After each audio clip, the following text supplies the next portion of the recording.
ইনসুজা ফজলে উআ মস্তে দর জুমলা জাহা। কেমন বেডা ওমর যে শয়তান তাকে ভয় পায়। যেই শয়তান ইবলিস আমার আল্লাহর সামনে দাঁড়ায়া আল্লাহর সাথে বেয়াদবি করলো, কিন্তু সেই শয়তান এখন ওমরের দেখলে পালায়া যায়। বাঙালিও একটা কয় শয়তান তো আমার দেখলেও পালায়। কেন তুই কি ওমর? কয় না, আমি ওর থেকে বড় শয়তান। আমি যে আকাম জানি এটা ও শয়তানও জানে না। আল্লাহ হেদায়াত দান করুন। ভাইরা আমার, ভালো করে বুঝো, ওমরের এত দাম বাড়লো কেন? একমাত্র তাকওয়ার কারণে আল্লাহ পাক সম্মান বাড়ায় দিলেন। যুবক একটা সন্তান একটা মদের বোতল নিয়ে রাস্তা দিয়া হাঁটে, হঠাৎ করে নজর দিয়া দেখে ওমর আসতেছে। ওমর আসতেছে শুনিয়া ভয় পাইয়া যুবক আসমানের দিকে তাকাইয়া দিল থেকে ডাক দিছে, ও আসমানের মালিক, তুমি আমারে রক্ষা করো। ওমর যদি দেখে চামড়াটা খুইলা ফেলাইব। কারণ ওমরকে যার কথার আগে তরবারি রেডি, তলোয়ার রেডি হাতের ভিতরে। যুবকের মদের বোতল ফালাইতেও পারে না, ওমরের নজর হইয়া গেছে।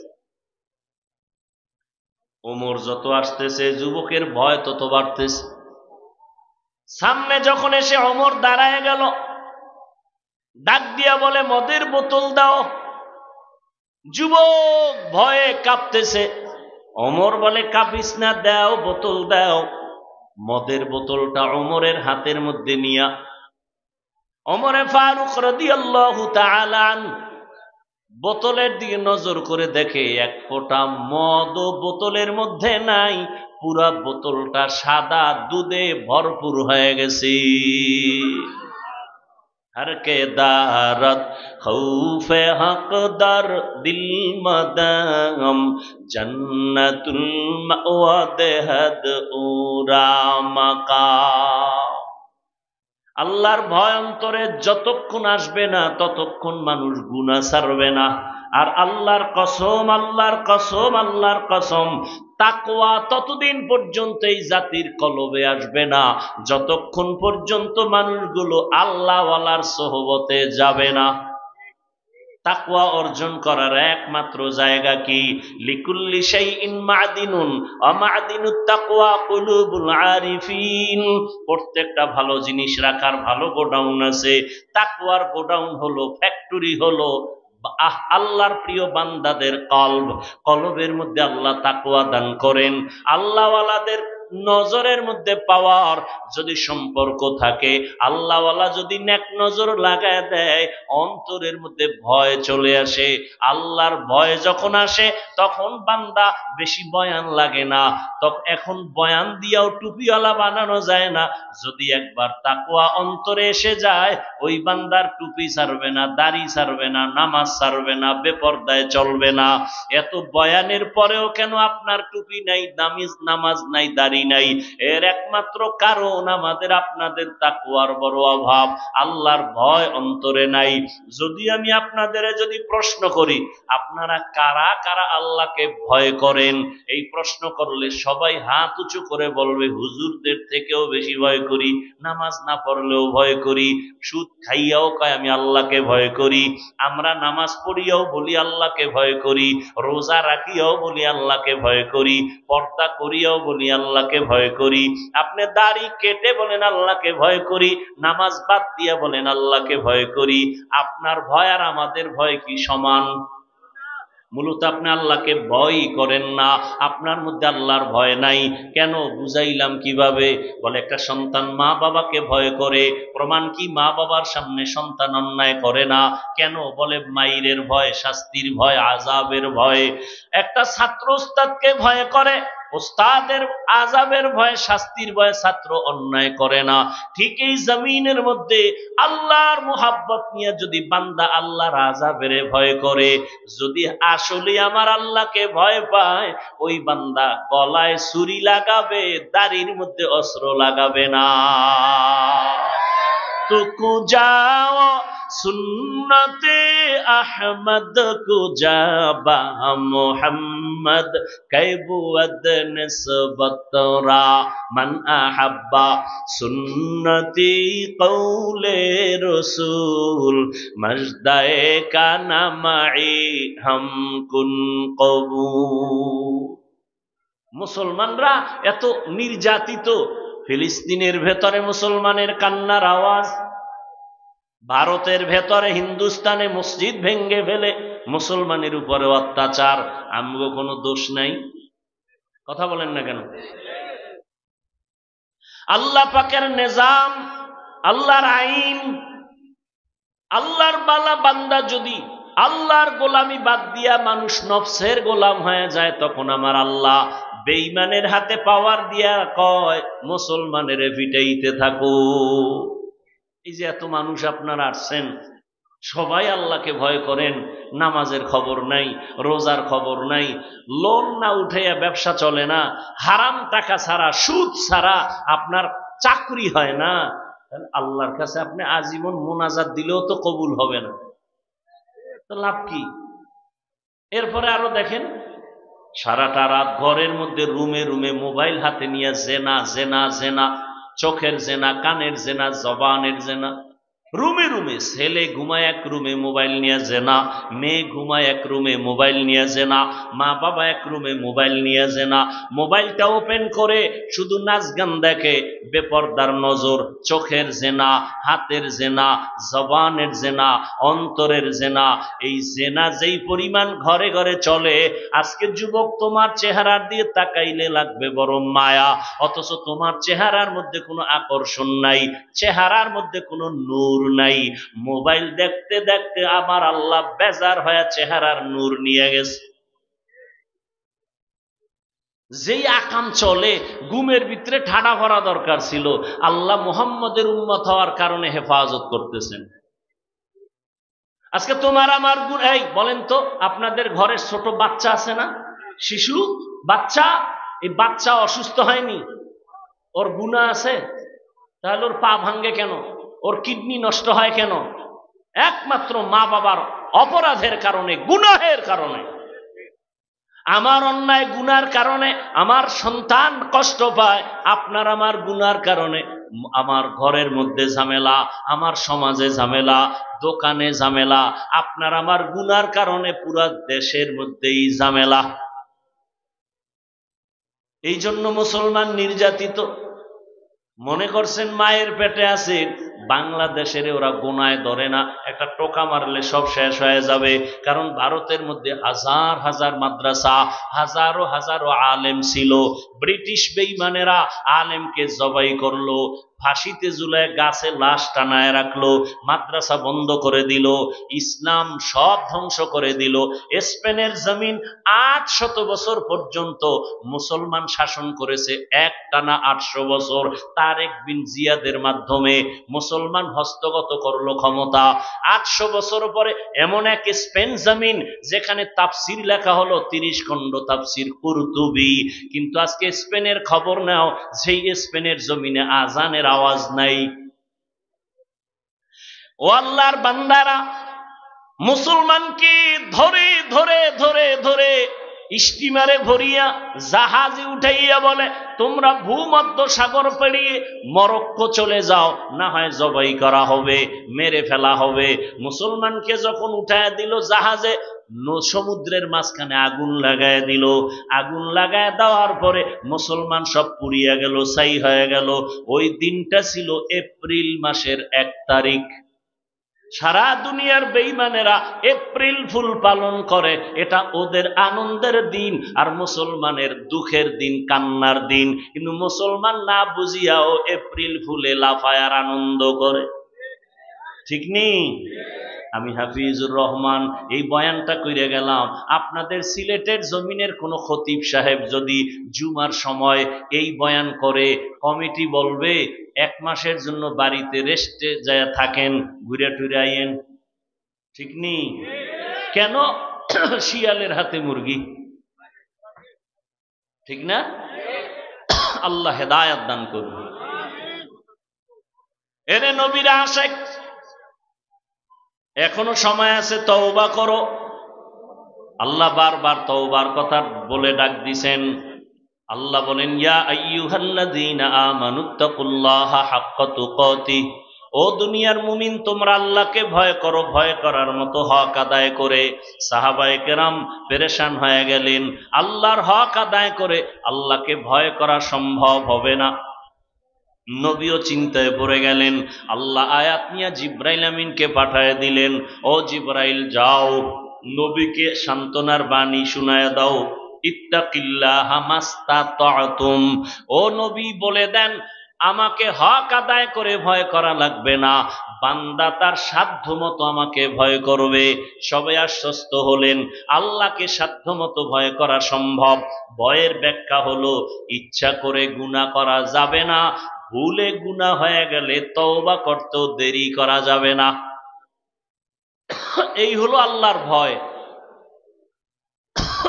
ইচ্ছা করে গুনাহ করা যাবে, যদি অনিচ্ছায় গুনাহ হয়, বেইখতিয়ারি গুনাহ হয়ে যায়, তওবা করতেও দেরি করা যাবে না। এরপরে আল্লাহ বলেন, ওয়ালা তামুতুন্না ইল্লা ওয়া আনতুম মুসলিমুন, তোমরা মুসলমান না হওয়া পর্যন্ত মৃত্যুবরণ করিও না। এখানে আমরা যারা বসে আছি সবাই কি মুসলমান? সবাই মুসলমান, সবাই মুমিন। আল্লাহ মুমিনকে বললেন মুসলমান না হইয়া মরিও না। মুমিনকে আল্লাহ কেন বললেন? আমরা মুমিন তো মুসলমানও। বলে মুসলমান হওয়া বড় কঠিন। মুসলমান হওয়ার মানে কি? বলে মুসলমান তো ওই ব্যক্তি হবে যে জীবন ইচ্ছা করে গুনাহ করবে না, আল্লাহর অবাধ্য হবে না, রসুলের সুন্নতের খেলাফ চলবে না। কিন্তু যদি আমি দাবি করি মুমিন, আমার চলাফেরা প্রত্যেকটা কাজের ভেতরে ঝামেলা, রসুলের সুন্নত নাই, হাঁটার মধ্যে সুন্নত নাই, বসার মধ্যে সুন্নত নাই, খানার ভেতরে সুন্নত নাই, প্রত্যেকটা ক্ষেত্রে আমরা রসুলের সুন্নতকে অ্যাভয়েড করি, রসুলের সুন্নতের উল্টা পথে আমরা চলি। আল্লাহ পাক বলেন, ঈমানকে মজবুত করো, রসুলের সুন্নতের আমল দিয়া নিজের মুসলমানিত্ব ঠিক করে নাও, এরপরে তুমি কবরের দেশে রওনা হও। মরণ থেকে পালাবার উপায় নাই, মৃত্যু তো হবে, তবে মরণটা যেন ঈমানের হালাতে ইসলাম নিয়ে মরতে পারি। এখানে আমরা সবাই মুসলমান দাবি করি। আপনার আল্লাহ আমার আল্লাহ দুই না এক? এই কথা কন না কেন? আপনাদের আল্লাহ আমার আল্লাহ না দুই? এক। নবী, কোরআন, কাবা, কালেমা, ইসলাম, পৃথিবীতে আসছি তাও বিদায় বেলা কাফন হবে কয়টা? 3টা। কালার হবে আলাদা। আমাকে হুজুরদের কালার একরকম, আপনাদের কাফনের কালার আর এক রকম। সব এক। কি কালার? সাদা। কালার লইয়াও তো ঝগড়া আসেনি সিলেটে। কে সবুজ পরবে, কে কালো পরবে, কে সাদা পরবে, নিয়েও দ্বন্দ্ব। অথচ মৃত্যুর সময় মরণকালে সবার কাফন হবে এক, কালার এক, কবরের সাইজও কি?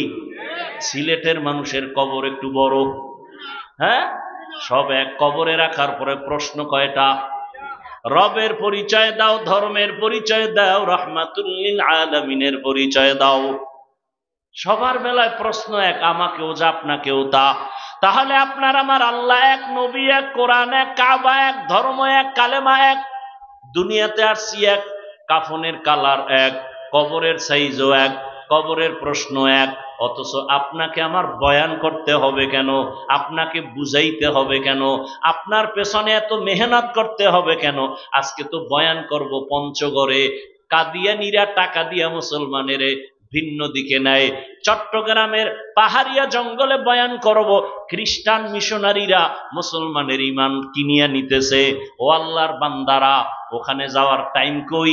আপনাদের পেছনে দৌড়াইতে দৌড়াইতে খানার খবর নাই, ঘুমের চিন্তা নাই।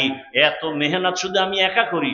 সব উলামায়ে কেরাম, তাবলিগওয়ালাদের মেহনত, পীর মাশায়েখের মেহনত, দাওয়াত ও তাবলিগের মেহনত, উলামায়ে কেরামের মেহনত, জুমার ইমাম ও খতিবের মেহনত, আমাদের বক্তাদের মেহনত, এরপরও ফলাফল জিরো কেন? দেখছেননি? আমিও মুসলমান, আপনিও মুসলমান। আমি টুপি খুলতে চাই না, লজ্জা। আর আপনি কেমন মুসলমান? টুপি দিতে চান না, লজ্জা। আমি দাড়ি কাটতে চাই না, লজ্জা। আর আপনি দাড়ি রাখতে চান না, লজ্জা। আপনি কত ভিআইপি মুসলমান না? আফসোস। আমি নামাজ ছাড়তে চাই না, লজ্জা। আপনি নামাজ পড়তে চান না, লজ্জা। আমি মসজিদে না ঢুকলে লজ্জা। আপনি কেমন মুসলমান যে মসজিদে ঢুকতে গেলে লজ্জা? আমি পর্দা না করলে লজ্জা। আপনি কেমন মুসলমান যে পর্দা করতে গেলে লজ্জা? বুঝা গেল মানুষ হইছেন, মুমিন হইছেন, মুসলমান এখনো হতে পারেন নাই। মুসলমান যে হবে, গলায় ছুরি লাগবে, দাড়ির মধ্যে ছুরি লাগানো যাবে না। মরিয়া যাব না খাইয়া, হারাম খাওয়া যাবে না। কারণ ইবাদতের জন্য পূর্ব শর্ত হলো হালাল রুজি, হালাল রিজিক ইবাদত কবুলের পূর্ব শর্ত। যারা সুদের সাথে জড়িত, ঘুষের সাথে জড়িত, এদের নামাজ, রোজা, তেলাওয়াত, মুনাজাত কিচ্ছু কবুল হবে না। আল্লাহ কতটা রাগান্বিত! দুই দল মানুষের সাথে আল্লাহ নিজে যুদ্ধ করবেন, লড়াই করবেন আল্লাহ দুই দল সাথে। এক দল সুদখোর, আর এক দল আহলুল্লাহ, ওলিয়া উলিয়ার দুশ্মন। সুদখোরের কথা আছে কোরআনে, ওলিয়া উলিয়ার কথা আছে বুখারী শরীফ। তাহলে এই সিলেটে সুদখোর নাই? হ্যাঁ, আপনারা এই জমিনের মানুষ সুদখোর না হইলে সমাজে সুদ এমনি চালু থাকে কেমনে? এরপরে উলিয়া উলিয়ার দুশ্মন। আউযুবিল্লাহ পারে না, বিসমিল্লাহ পারে না, কোরআন বুঝে না, হাদিস বুঝে না, সে বলে আমি পীর মানি না, ওলি মানি না, আউলিয়া মানি না, মাযহাব মানি না, ইমাম মানি না। এরকম লোক আছে না নাই? অভাব নাই। আমি সারা বাংলাদেশে বলেছি, আল্লাহর জাতের কসম, যারা বলে আমরা ওলিয়া উলিয়া মানি না, এ কোরআন মানে না, বুখারী মানে না, সে বাতিল। একে যারা বাতিল বলে না, তারাও বাতিল। জমিনের মধ্যে দ্বীনের প্রসার বিস্তার হয়েছে আহলুল্লাহ, ওলিয়া উলিয়াদের মাধ্যমে। তাহলে সমস্যা কোথায়? আল্লাহর ভয়, তাকওয়া আমাদের নাই। আর তাকওয়া আসবে না ততক্ষণ, আল্লাহওয়ালাদের নজর আর সোহবত হবে না যতক্ষণ। এজন্য আল্লাহ বারবার বলেন, ইয়া আইয়ুহাল্লাযীনা আমানুত্তাকুল্লাহ ওয়া কুনু মা'আস সাদিকিন। আল্লাহকে ভয় করো, সাদিকিন যারা তাদের বন্ধু হয়ে চলো। এরে আল্লাহর বান্দারা, ও সিলেটের মুসলমান, পর্দার আড়ালের মা বোনেরা, আমি আপনাদেরকে কিন্তু হুজুর বানাইতে আসি নাই। আমি কওমি মাদ্রাসার সন্তান, কিন্তু একবারও আমি এতক্ষণে বলি না আপনারা কওমি মাদ্রাসায় যান। বলছি?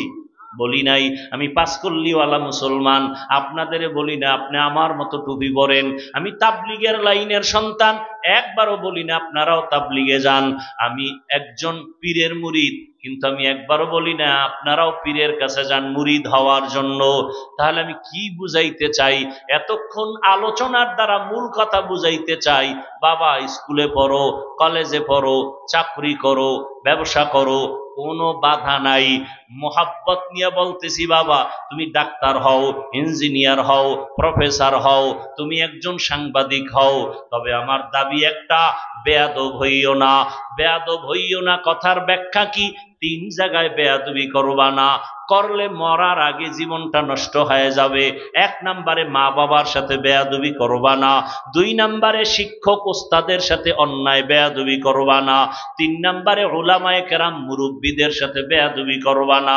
মা বাবা যদি কষ্ট পায় এটাও জানো, লেখো পারলে, মা বাবা কোনোদিন সন্তানের জন্য বরদোয়া করে না, কোনো ওস্তাদ ছাত্রের জন্য বরদোয়া করে না, কোনো আলেম উম্মতের জন্য বরদোয়া করে না। তাহলে বরদোয়া না করলে টেনশন কি? কয় হ্যাঁ বরদোয়া করে না এসে যায়। যেমন তোমার ব্যবহারে যদি মা বাবা কষ্ট পাইয়া একটা নিঃশ্বাস ফেলে বলে আহ, তোর জীবন শেষ। শিক্ষক যদি কষ্ট পায় একটা নিঃশ্বাস ফেলে, এটাই তোর জীবনের জন্য ধ্বংস। আলেম ওলামা যদি কষ্ট পায় চোখের পানি ছেড়ে দেয়, জীবন ধ্বংস হয়ে যাবে। এই জন্য আমরা মাঝে মাঝে দেখি রাস্তাঘাটে বহু পাগল, উলঙ্গ পাগল, ইংলিশে কথা বলে, আরবিতে কথা বলে। আরে পাগল আবার ইংলিশ কয় কেন? হিসাবটা বের করে দেখলাম, পাগল হয়ে ইংলিশ শিখে নাই, বরং ভালো কলেজের ছেলে ছিল, বেয়াদবি করার কারণে পাগল হয়ে গেছে। মাদ্রাসার ভালো ছাত্র ছিল, বেয়াদবি করার কারণে রাস্তার পাগল হয়ে গেছে। এই জন্য বলি তুমি ডাক্তার হও, বেয়াদব হয় না। যদি বেয়াদব মার্কা ডাক্তার হও তো তাসনিমার মতো জুতার বাড়ি খাইয়া দেশ থেকে পালাতে হবে। আর যদি আদবওয়ালা ডাক্তার হও, মা বাবার দোয়া, ওস্তাদের দোয়া, আলেমের দোয়া নিয়ে যদি তুমি ডাক্তার হও, ইঞ্জিনিয়ার হও, সিলেটের মধ্যে তোমার সম্মান থাকবে না, গোটা দেশের মধ্যে তোমার সম্মান কে দিবেন? আদব দোয়ার কারণে তোমার সম্মান। এরকম ডাক্তার আমাদের দেশে নাই। এত কোন গ্রামে বাড়ি কেউ চিনে না, কিন্তু এত সম্মান যে বিদেশে তাকে নিয়ে যায় চিকিৎসার জন্য। এই সম্মান টাকা দিয়া হয় না, এই সম্মান আল্লাহ দান করেন দোয়ার কারণে। কয় দিকের দোয়া? 3 দিকের, মা বাবার দোয়া, শিক্ষকের দোয়া, উলামায়ে কেরামের দোয়া। এজন্য বলি তুমি ডাক্তার হও, ইঞ্জিনিয়ার হও, মা বাবার দোয়া নিয়ে চলো, শিক্ষকের দোয়া নাও, উলামায়ে কেরামের দোয়া নাও, জীবন ধন্য হয়ে যাবে। অনুরোধ করে বলছি রে বাবা, এখনো সময় আছে, তওবা করো। ও যুবক বাবারা, তোমার মতো যুবক তাকায় দেখো, স্কুল কলেজে পড়িয়াও নামাজ পড়ে আসেনি। আর কোনো ওয়াজের দরকার নাই, এটা নিজেকে একটু বুঝাও না। তোমার মতো যুবক যদি জেনারেল লাইনে থাকিয়া নামাজি হয়, তুমি কেন পারবা না? তোমার মতো যুবক রাস্তায় গাড়ি চালায়, ড্রাইভারি করে, তারপরও নামাজ পড়ে, তুমি কেন পারো না? তোমার মতো যুবক তাকায় দেখো, র্যাব, আর্মি, পুলিশ, বিডিআরের চাকরি করে, নামাজি, তুমি কেন পারবা না? তোমার মতো যুবক জেনারেল লাইনে থাইকা নদীর মধ্যে মাছ ধরে, নামাজ পড়ে, রাস্তায় কাজ করে, নামাজ পড়ে, ময়দানে কৃষি কাজ করে, নামাজ পড়ে, তুমি কেন পারো না? ও পর্দার আড়ালের আম্মা জানেরা, বোনেরা, আপনার মতো কত মা, কত বোন আছে এখনো বেপর্দায় চলে না, স্বামীর মালের খেয়ানত করে না, 5 ওয়াক্ত নামাজ পড়ে, মোবাইলে সময় নষ্ট করে না। এরে আম্মা জান, আপনারাও কি পারেন না 5 ওয়াক্ত নামাজ পড়বেন, মা বাবার খেদমত করবেন, স্বামীর মাল হেফাজত করবেন, মোবাইলে গুনাহ করবেন না? একটা সন্তান পাইলে আদর্শ সন্তান বানাবেন, ডাক্তার হবে, কোরআন তেলাওয়াত করে করে মা বাবার জন্য দোয়া করবে। আপনার সন্তানের আচরণে মা বাবা খুশি, সন্তানের আচরণে শিক্ষক খুশি, সন্তানের ব্যবহারে আলেম ওলামা খুশি। এমন একটা সন্তান বানায় যান। এখনো সময় আছে, তওবা করেন, আল্লাহকে মনে মনে বলেন, হে আল্লাহ, জীবনে আর বেপর্দায় চলবো না, নামাজ ছাড়বো না, আর স্বামীর মাল খেয়ানত করব না, মোবাইলে সময় নষ্ট করব না, সন্তানটাকে আদর্শ ডাক্তার বানাবো, কোরআন পড়নেওয়ালা বানাবো। ও আমার বৃদ্ধ বাবাজিরা, আপনারাও আল্লাহর কাছে তওবা করেন, আর নামাজ ছাড়বেন না, বেপর্দায় চলবেন না, আর নবীর তরিকার বাহিরে যাবেন না। হেদায়াতের মালিক আমার আল্লাহ। ও যুবক বাবারা, হেদায়াত যদি থাকে তো পাবেন। জানি না ওমরের মেজাজওয়ালা কারা, আবার আবু জাহালের মেজাজওয়ালা কারা। ও ওমরওয়ালা বাবারা, যদি অন্তর তৈরি থাকে, গোপনে আমার আল্লাহকে ডাকেন আর তওবা করেন, মনে মনে বলেন, হে আল্লাহ, জীবনে আর নামাজ ছাড়বো না, আর দাড়ি কাটবো না, বেপর্দায় চলবো না, মা বাবার সাথে বেয়াদবি করবো না, শিক্ষকের দোয়া নিয়া, মা বাবার দোয়া নিয়া, উলামায়ে কেরামের পরামর্শ নিয়া, নবীজির সুন্নাত অনুযায়ী জীবনকে চালাবো। যদি তওবা করার নিয়ত হয়, মুনাফিকি না থাকে, খাঁটি তওবার নিয়ত যাদের আছে, 2টো হাত আমার আল্লাহকে দেখায়া দেন। আয় আল্লাহ, হাতগুলো কবুল করে নেন, তওবা কবুল করে নেন। আয় আল্লাহ, নবীর সুন্নাতওয়ালা জিন্দেগি দান করেন, আদবওয়ালা জীবন দান করেন, বেয়াদবির থেকে হেফাজত করেন, নবীজির সুন্নাত অনুযায়ী চলার তৌফিক দান করেন, আমিন। আল্লাহ পাক সবাইকে কবুল করেন। আমি তো দেশের মানুষ, চাইলেই চেষ্টা করব আসার জন্য এবং আসিও। আমাদের হযরত রুহানি বয়ান করবেন, ইসলাহি কথা বলবেন, এরপরে দোয়া করবেন, হযরতের সামনে বসে থাকবেন বরকত নেওয়ার জন্য। ইনশাআল্লাহ রাজি আছেন তো? কেউ উঠবস করবেন না, খবরদার। বসে আছেন, হযরত মুখতাসার, বেশি লম্বা আলোচনা করবেন না, মুখতাসার কথা বলবেন, এরপরে দোয়া হবে, যা হবে আপনারা হযরতের কথা শুনে যাবেন। হযরতের অন্তরে যেন কোনোভাবে আপনার আমার আচরণে কষ্ট না আসে। আল্লাহ আদবের সাথে মজলিসকে কবুল করেন। সুবহানাল্লাহি ওয়া বিহামদিহি